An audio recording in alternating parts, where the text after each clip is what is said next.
Opinion Bharatiya Mazdoor San, a legacy of 70 years, a future of hope. Datopant Thajadaji, the founder of Bharatiya Mazdoor San BMS, often remarked that BMS was a Sansrishti, a creation of the Rashtriya Swayamsevak San RSS.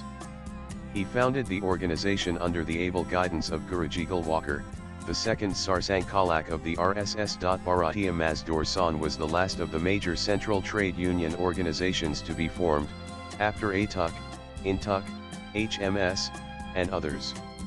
Yet, within just 34 years, it rose to become the largest central trade union in the country. Throughout its journey, the BMS championed issues often ignored by other unions. India has a rich tradition of a powerful trade union movement.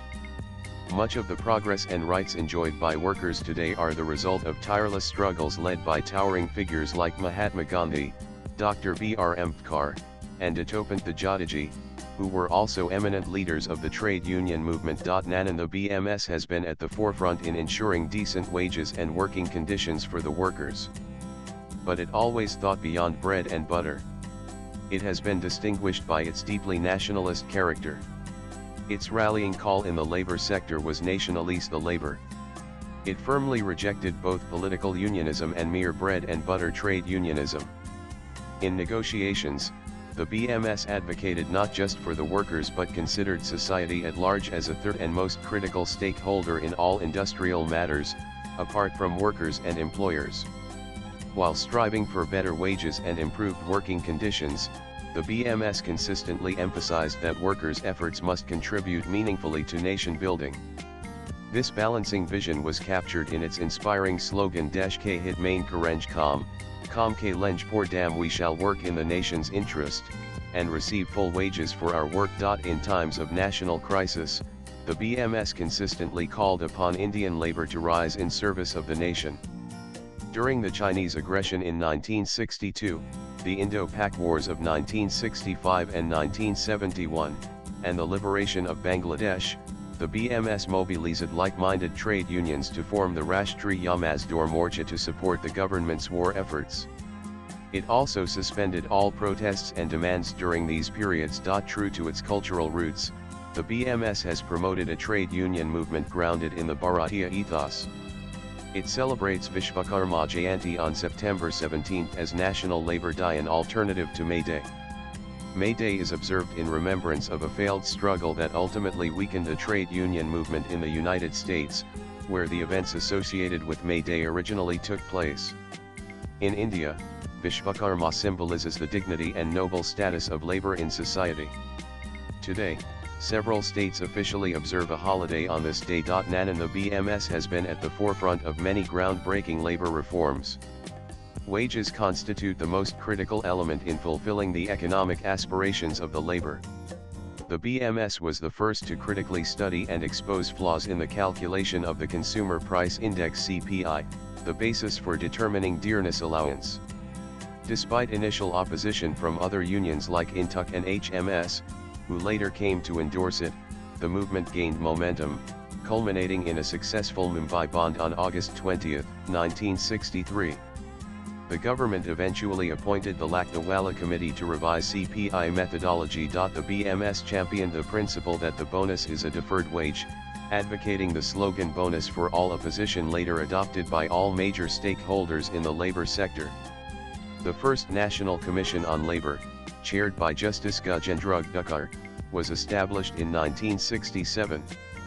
The BMS made an exhaustive submission before the Commission outlining a comprehensive set of demands for the welfare of labor. In 1971, the BMS took up the issue of domestic workers, recognizing that they lacked both legal protection and formal recognition within the labor framework. The BMS established the Garala Kamgar San in Mumbai. A massive rally of around 60,000 domestic workers took place during BMS's third national conference on 2223 May 1972. In 1974, the Bharatiya Railway Mazdoor San played a pivotal role in the National Railway strike along with other unions. While some other unions contemplated damaging national property during the strike, the BMS firmly insisted that the strike be carried out without harming any national assets. The struggle continued without causing any loss of national property. On July 26, 1976, Indira Gandhi imposed the emergency. In response, the Lok Sangharsh Samiti was formed, and a joint circular was issued by BMS, CITU, HMS, and HMKP. While leaders of other central trade unions were later afraid and reluctant to continue the agitation against the autocratic rule, the BMS took to the streets, resulting in the arrest of more than 5,000 of its activists, with around 111 imprisoned under the oppressive MISA law. The courageous resistance and the sacrifices made by the BMS during the emergency won the confidence of workers across the country. It led to a period of growth for the organization after the emergency was lifted in 1977. Representing the BMS for the first time, the Jadagi attended the 63rd session of the International Labour Conference of the ILO in Geneva, Switzerland, in 1977 as part of the Indian delegation. By 1980, the BMS was declared the second largest central trade union in the country by the Congress government, next to INTUC. Following this, the BMS was officially included in every Indian trade union delegation to international conferences and forums such as the ILO. Finally, based on the 1989 verification conducted by the then Congress government, the BMS was declared the largest central trade union in the country by the same government. Consequently, in the 1990s, the BMS was entrusted with the responsibility of leading Indian delegations to the ILO and other international forums. By 1980, the government officially recognized the BMS as the second largest central trade union, after INTUC. Following the 1989 verification conducted by the Congress government, the BMS was declared the largest central trade union in the country. From the 1990s onwards, the BMS began leading Indian delegations to global labor fora, including the ILO. In 1980, leaders from various trade unions were invited to participate in the Vishwakarma Jayanti celebrations, which BMS observed as Labor Day. On June 4, 1981, a national campaign committee comprising 8 central trade unions and national industrial federations, including the BMS, was formed to counter the government's flawed anti-labor policies. In 1986, 10 central trade unions once again united to form a common platform to address broader issues such as national unity, disarmament, and racial discrimination. The BMS welcomed this initiative and played a leading role in these activities with the vision of advancing world peace and harmony. During its 7th national conference in 1984, held in Hyderabad, BMS declared a war of economic independence against imperialism. And the BMS firmly believes that technology and machines should assist, not replace, human workers. Given India's status as a labor surplus country, the BMS asserts that technologies should be adapted to suit Indian conditions rather than adopted in their original form, as uncritical adoption may adversely impact employment. In line with this, the 1981 Hyderabad Conference resolved to observe 1984 as anti-computerization year in protest against labor displacing devices. However, the BMS did not object to the use of computers in complex domains such as research, defense, meteorology, oceanography, and the like. It also demanded a roundtable conference involving all stakeholders to deliberate on the job-displacing impacts of computerization, particularly in sectors like banking.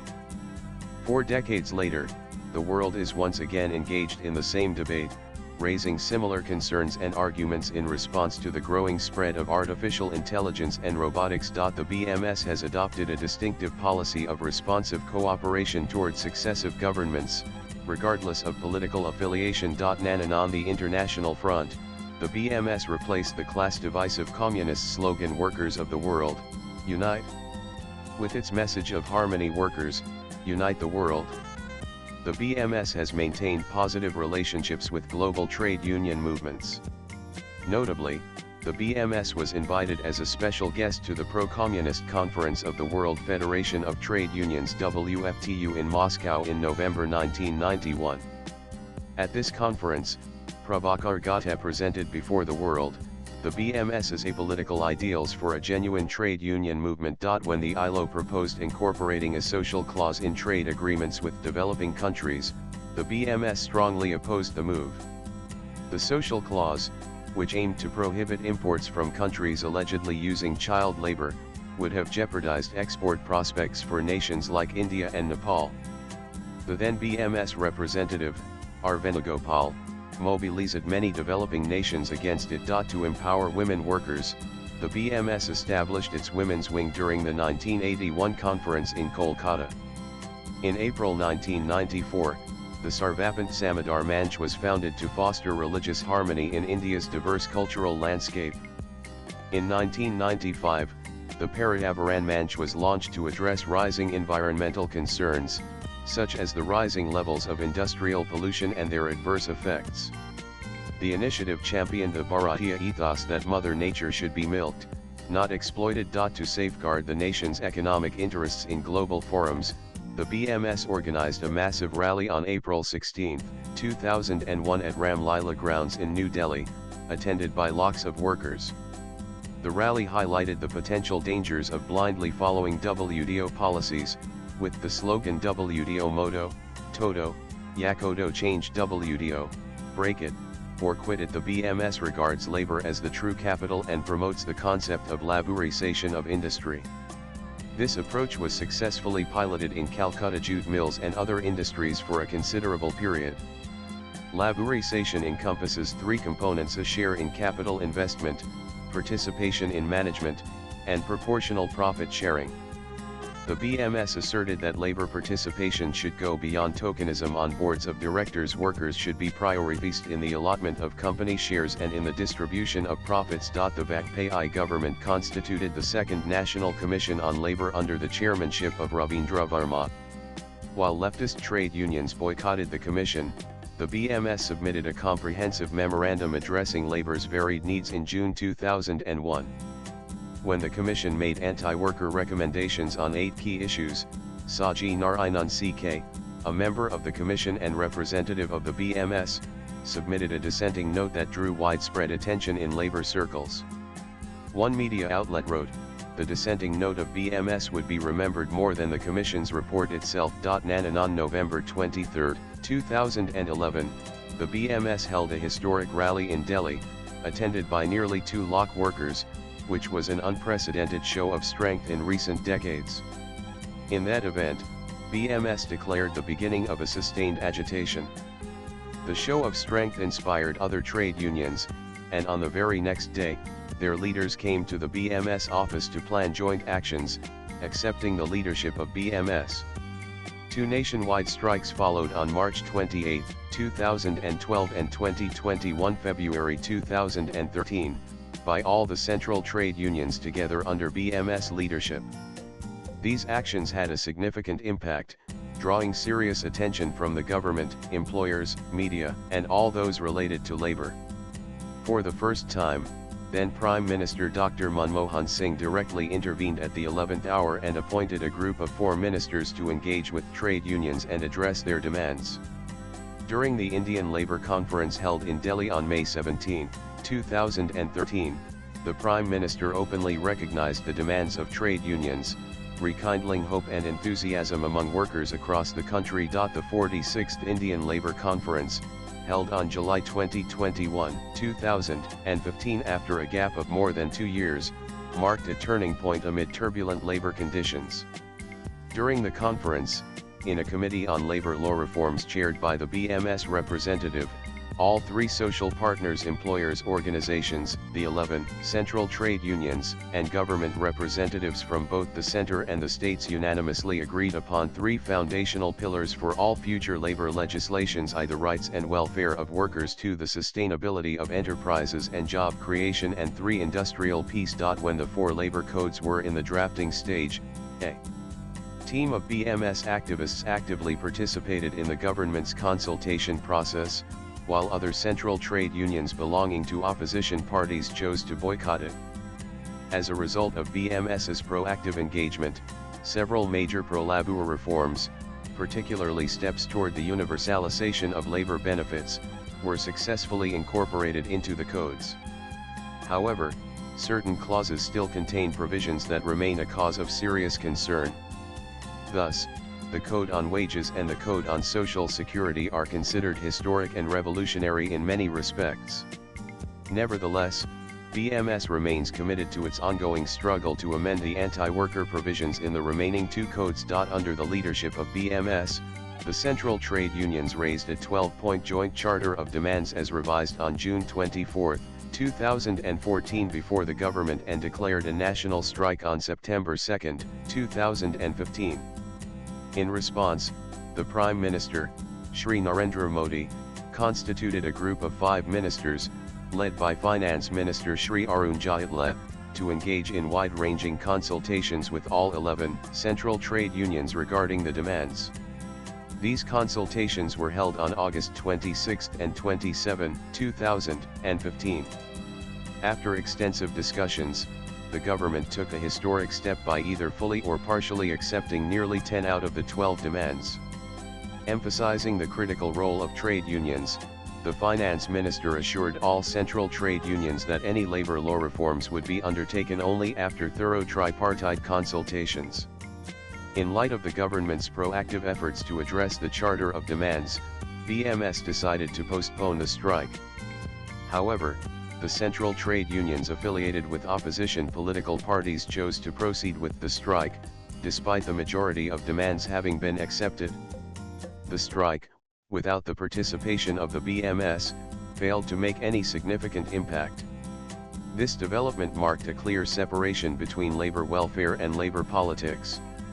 Since then, opposition trade unions have continued to organize frequent politically motivated strikes ceremoniously, without BMS involvement and without making any meaningful impact on the labor landscape. During 2015-2016, the International Labour Organization ILO undertook a historic initiative to formalize the informal sector, conducting 2 years of global discussions on the matter. BMS delegate Shri Saji Narayanan CK was selected to represent the Asia-Pacific region in the ILO Workers Group steering team for the 2-year period. He was invited to attend the key preparatory meeting of the workers' team held in Copenhagen, organized by the International Trade Union Confederation ITUC, ahead of the ILO conference. In 2021, while the world was in the grip of the COVID-19 pandemic, BMS carried out one of the largest service initiatives in the history of the trade union movement. District-level helplines were established, and extensive service activities were carried out at the grassroots level across the country. Tragically, the BMS lost around 600 of its senior activists in the process. And the BMS has also taken on a new role in global leadership. In 2016, for the first time, the BMS assumed the presidency of the BRICS Trade Union Forum.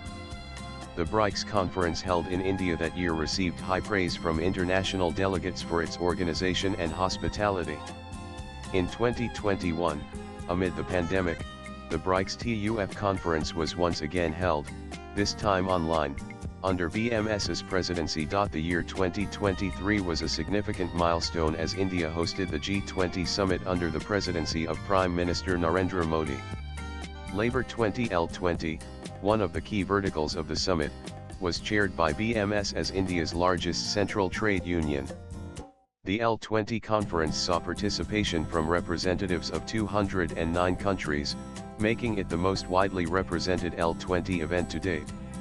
During both the BRICS and L20 conferences, the BMS proposed the idea of universalization Antyodaya of labor benefits, an idea that received unanimous appreciation and endorsement from all participating countries. During the Indo-Pak conflict in May 2025, the BMS declared its unwavering support for the soldiers guarding the nation's borders. And today, the BMS comprises over 5,700 unions spanning approximately 60 labor sectors. These have been consolidated into 42 All India federations active across diverse domains. Going forward, India will face 2 critical challenges in its labor sector: the vast size of the unorganized sector and the growing trend of contractualization within the organized sector. India, unfortunately, holds the ignominious distinction of having the world's largest unorganized labor force. According to government statistics, 93.7% of the working population is in unorganized sector, falling outside the protection of labor laws and social security frameworks. Moreover, the increasing use of contract labor within the organized sector has created a vast number of islands of unorganized labor within it. A stagnant manufacturing sector further pressured by the influx of Chinese goods and a non-profitable agricultural economy have placed a disproportionate burden on the already falling real wage levels and deteriorating working conditions of Indian labor. At its 2011 Julgong conference, the BMS resolved to focus all efforts on addressing issues in the unorganized sector by launching two key initiatives: March to Villages and Organize the Unorganized. The BMS has established a separate wing for unorganized workers, coordinated by senior members and supported by 12 national-level federations. Among them is the Akhil Bharatiya Vanvasai Gramin Mazdoor Mahasangh, one of the largest tribal federations, actively working in Madhya Pradesh and surrounding states. A nation cannot claim development while the majority of its working population languishes in low economic standards, poverty, and vulnerability. Therefore, the BMS has steadfastly promoted the philosophy of anti-Adya upliftment of the last work year as an essential component of its foundational ideology, Ekatma Manav Darshan. The Bharatiya social order envisioned by the Jati was deeply rooted in this concept. Swipe left for next video. Over the decades, the BMS has played a vital role in transforming India's labor sector and will continue this struggle until the vision of anti-Adya is fully realized. Saji Narayanan CK is former president, Bharatiya Mazdoor Sangh. Views expressed in the above piece are personal and solely those of the author. They do not necessarily reflect News 18's views. Latest blogs.